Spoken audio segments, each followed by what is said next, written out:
జీవితం చాలా చిన్నది బాస్. కలలు గని కాలాన్ని కరిగిపోయే క్షణాల్లోనే నెరవేర్చుకోవాలి, లేదా జీవితం కూడా కలగానే మిగిలిపోయింది.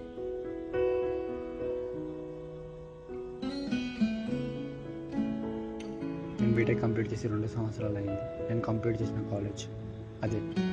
అందరిలాగే బీటెక్ అంటే బోరు కొట్టి బంక్ కొట్టడం, షో కోసం సైట్ కొట్టడం, బాగా చేస్తే బార్కి వెళ్ళి బీర్ తాగడం, ఇవే అనుకున్నాను. 4th ఇయర్ వరకు నా బ్యాక్లాగ్స్ కంప్లీట్ చేసి 70% బయటకు వచ్చాను. ఆ తర్వాత చదవాలనిపించలేదు, చదివిన ఉపయోగం లేదు.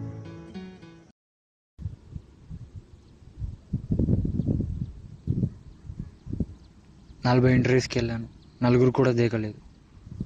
అప్పుడు అర్థమైంది, లైఫ్లో ఎంజాయ్ ఉండాలి కానీ లైఫ్ ఎంజాయ్ కాకూడదు.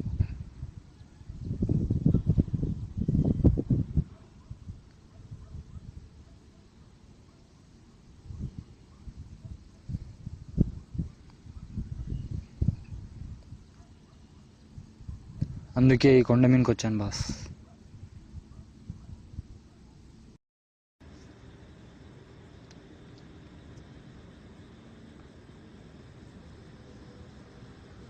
ఎక్కడున్నారా? నన్ను ఇక్కరమని మీరు ఎక్కడున్నారా? వస్తున్నానులే.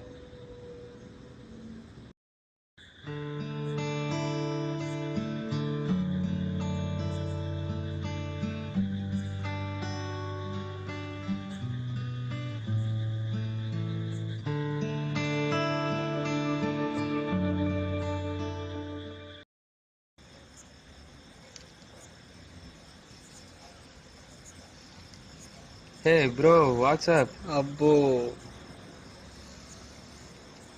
ఏమైంది రెడ్డికి? మళ్ళీ దొబ్బిందనుకుంటా ఇంటర్వ్యూ. ఇప్పుడు మనని కొత్త ఏం కాదు కదా. అది వాడిని పిలిచి చెప్పు.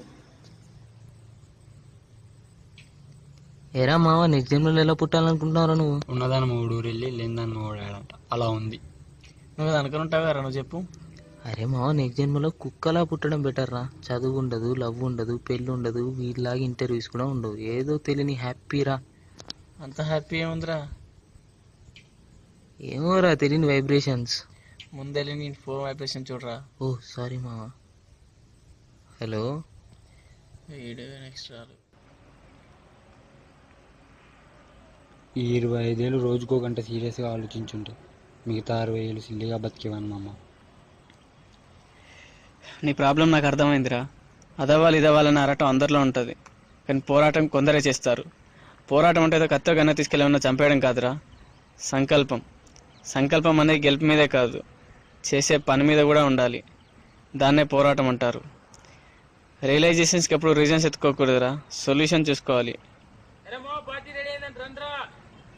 రారా, షుగర్ పేషెంట్ అన్నది ఆపుకుంటాడో కానీ వీడేదే ఆపుకోలేడు. వెళ్దాం పదా.